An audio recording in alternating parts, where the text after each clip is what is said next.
बिस्मिल्लाहिर्रहमानिर्रहीम। नाज़रीन अस्सलाम वालेकुम। मैं आपका मेज़बान साबिर शाकिर वफाक़दार हुकूमत इस्लामाबाद से कुछ ताज़ा तरीन इत्तलात और खबरें आपसे शेयर करते हैं। 1 2 3 4 करके खबरें शुरू करते हैं जनाब, क्योंकि खबरें ज़्यादा आ रही हैं और वक्त कम होता है। सबसे पहला केस तो है बुशरा बीबी की ऑडियो लीक्स की तलबी का मामला। इस्लामाबाद हाई कोर्ट में ये समाअत था। जस्टिस बाबर सत्तार साहब ने इसकी समाअत की और FIA ने वॉइस मैचिंग के लिए, वॉइस रिकॉर्डिंग के लिए और वॉइस मैचिंग के लिए उनको तलबी का नोटिस जारी किया था। और ये समन जो है FIA का, ये Islamabad high court justice Babar Sattar साहब ने मुअत्तल कर दिया था और आज फिर उसकी हियरिंग थी और आज हियरिंग में दोबारा उसको मुअत्तल कर दिया गया। मुअत्तली में तौसी कर दी गई है। अब 31 अक्टूबर तक जो है वो ये समन मुअत्तल रहेगा। और ये इसका बैकग्राउंड थोड़ा सा बता दूं, क्योंकि ऑडियो वीडियो लीक्स का मामला चल रहा है, ऑडियो लीक्स, वीडियो लीक्स, और इसमें वज़ीर आज़म हाउस की भी रिकॉर्डिंग की जाती थी, वज़ीर आज़म ऑफिस की भी की जाती थी, वज़ीर आज़म इमरान खान की, वज़ीर आज़म शहबाज शरीफ साहब की, यानी वज़ीर आज़म हाउस और वज़ीर आज़म ऑफिस भी महफूज नहीं थे।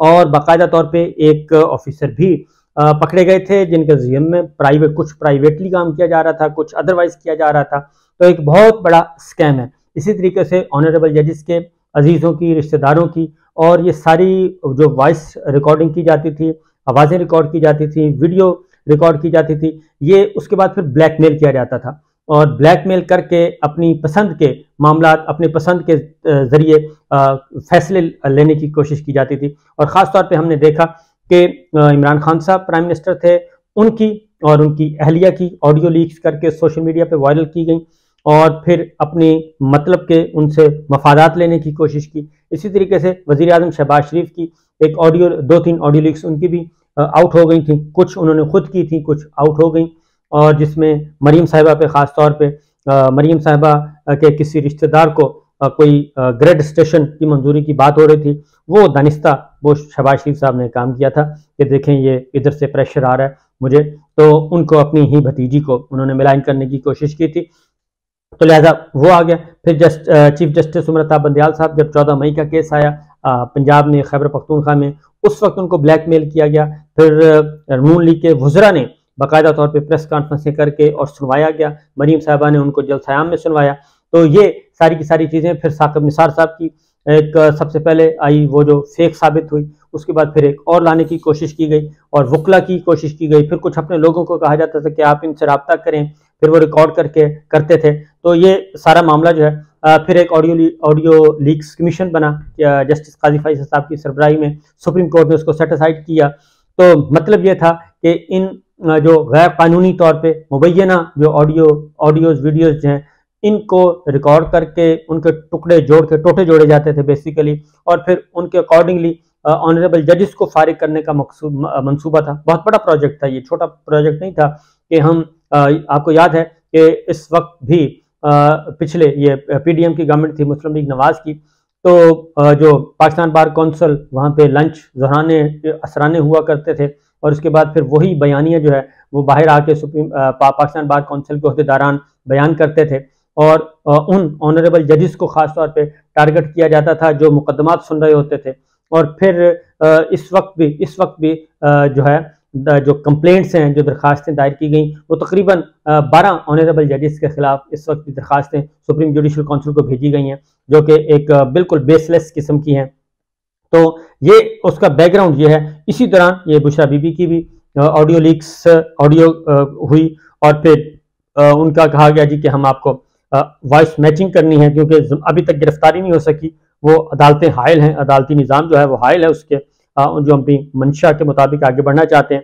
बहरहाल बुशरा बीबी का ये था, और इसमें बुशरा बीबी की जानिब से जी सरदार शहबाज खोसा वो पेश हुए थे और उन्होंने आके बताया, और उनका मुकदमा भी जस्टिस साकिब निसार साहब के बेटे के साथ जोड़ दिया गया, क्योंकि साबिक चीफ जस्टिस साकिब निसार साहब की बेटे की एक ऑडियो इन्होंने रिकॉर्ड की और रिकॉर्ड करके उनको फिर मिलान करने की कोशिश की। फिर ख्वाजा तारक रहीम साहब की एक ऑडियो लेके आए। ये एक सारे का सारा पूरा एक प्लान था। ये बिल्कुल उसी तरह का प्लान था कि जैसे जस्टिस जज अरशद मलिक मरहूम की इन्होंने ऑडियोज वीडियोज रिकॉर्ड की और उनको फिर बाद में इस्तेमाल करने की कोशिश की, वो अल्लाह ताला को प्यारे हो गए।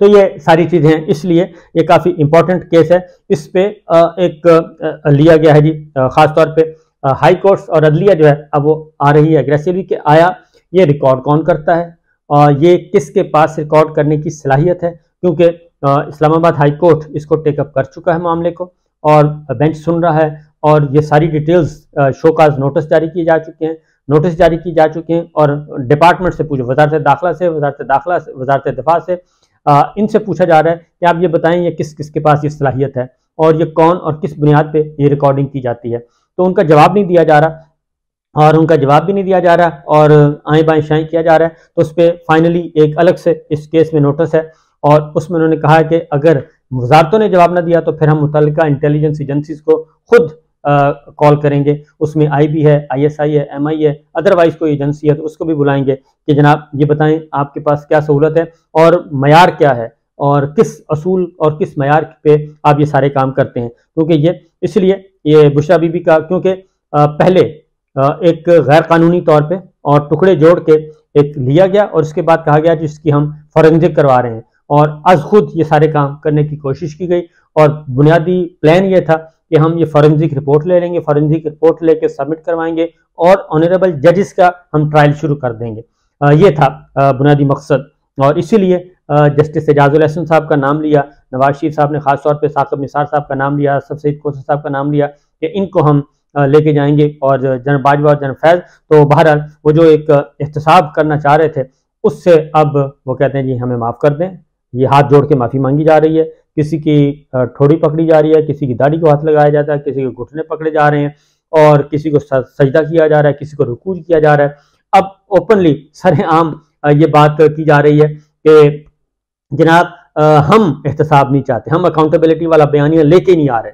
और ये कल पूछा उन्होंने जुबैर साहब से, क्योंकि वो तो गारंटर थे, जनरल बाजवा और नवाज शरीफ साहब और मरीम साहबा के दरमियान गारंटर थे और ये मसालियतकार थे, फैसिलिटेटर, और बाकायदा तौर पे ये तो चीज़ें सारी रिकॉर्ड पे आ गई। उस वक्त के DG ISPR major general Babar Iftikhar साहब ने सारा खोल के बयान कर दिया था, और उन्होंने पूरा बना, और हुआ वही है जो बाबर इफ्तिखार साहब ने कहा था, वही हुआ है कि जनाब ये आए थे जुबैर साहब, तो हमने कहा भाई पॉलिटिकल मामला आप पार्लियामान में करेंगे और दूसरे मामला आप अदालत में जाके करेंगे। तो पार्लियामान वाले तो हो गए थे, लेकिन अदालत वाले अभी फंसे हुए हैं, क्योंकि अदलिया ने अपने कंधे देने से इनकार कर दिया था और यहीं से लड़ाई शुरू हुई थी। तो इसलिए बाबर इफ्तिखार साहब ने अरशद शरीफ मरहूम बल्कि शहीद अरशद शरीफ के प्रोग्राम में आके हंगामी तौर पे ये बात बताई थी कि क्योंकि खबर हुआ ये था कि इंटेलिजेंस ब्यूरो के जरिए इमरान खान साहब को ये खबर पहुंच चुकी थी कि जनाब ये सब कुछ हो रहा है, और इसलिए तो बजाय इसके कि इधर से वो पूछते, यकदम बाबर इफ्तिखार साहब ने शहीद अरशद शरीफ साहब के प्रोग्राम में आए और आके उन्होंने बता दिया था। बहरहाल ये हुआ है जी, और उसके साथ साथ अब ये सारे मामलात हैं और ये सारी चीज़ें तो जुबैर साहब ने कल प्रोग्राम में, काशिफ अब्बासी के प्रोग्राम में, जिसमें मुस्तफा नवाज खोखर साहब भी थे, तो उनसे पूछा गया था साहब, तो उन्होंने कहा नहीं हम तो नहीं जा रहे। उसके बाद फिर कहका बुलंद हुआ, वो कहका पूरी मशहूर मारूफ हो चुका है। इसी के साथ साथ जावेद लतीफ़ साहब से उन्होंने कहा जी नहीं हम एहतसाब के लिए नहीं आ रहे।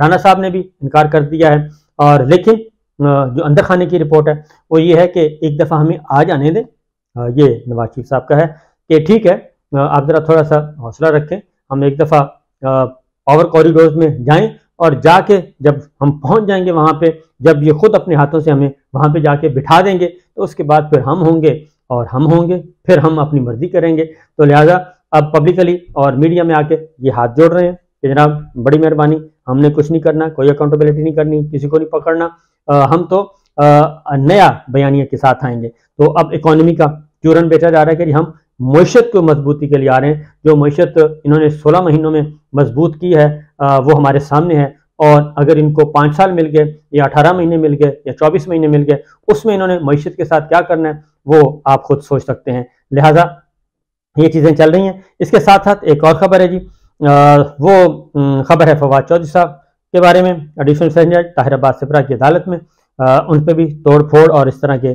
सरकारी मुलाजमीन को उकसाने का केस था कि सरकार के खिलाफ, तो उस पर उनके खिलाफ मुकदमा चल रहा है। लेकिन उनकी वालदा बीमार, अल्लाह ताला उनको सेहत दें, वो आज नहीं आ सके और उनकी हाजिरी से इस्तिस्ना की दरख्वास्त कबूल कर ली गई, मंजूर कर ली गई, और अब नेक्स्ट हियरिंग होगी तो देखा जाएगा जी। उनकी हियरिंग अगली की गई है, 3 अक्टूबर तक मुलतवी कर दी गई है।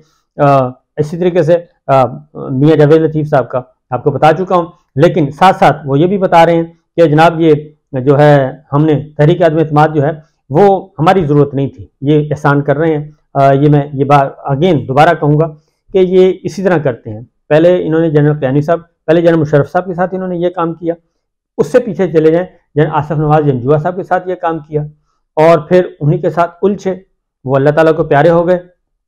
और उसके बाद फिर जनरल मुशर्रफ के साथ भी इन्होंने यही काम किया, उनसे इक़्तिदार लिया, फिर उनसे उलझे और जो कुछ हुआ हमारे सामने है। उसके बाद आ जाएं आप जनरल कयानी साहब के साथ, उनसे इक़्तिदार लिया, उनको लॉलीपॉप दिया चीफ ऑफ डिफेंस स्टाफ का, उनको फारिग किया, उनके खिलाफ फिर बयानियाँ चलाते रहे।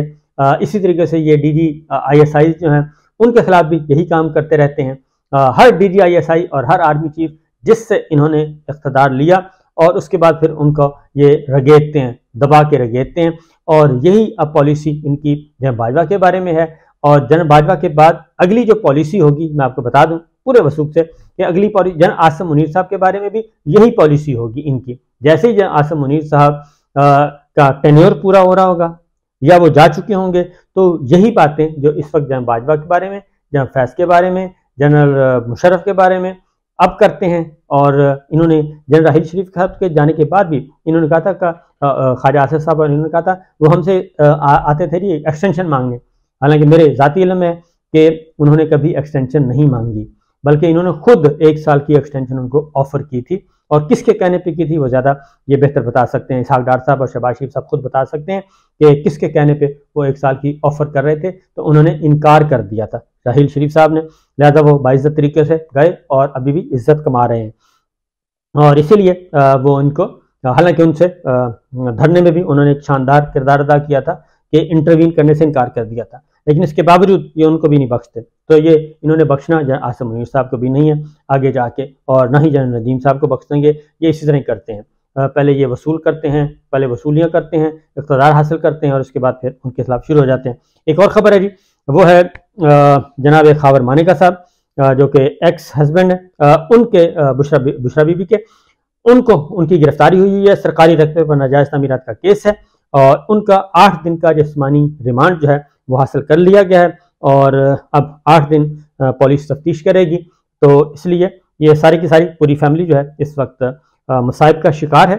और बुशरा बीबी भी और इमरान खान साहब भी और खावर मानेका भी और उनके बच्चे भी, ये सारे के सारे मामला जो हैं गड़बड़ चल रहे हैं। तो दुआ करनी चाहिए जी, जो भी है इंसाफ हो, सबके साथ हो और किसी के साथ ज्यादती नहीं होनी चाहिए। इजाज़त दीजिए, अल्लाह हाफिज़।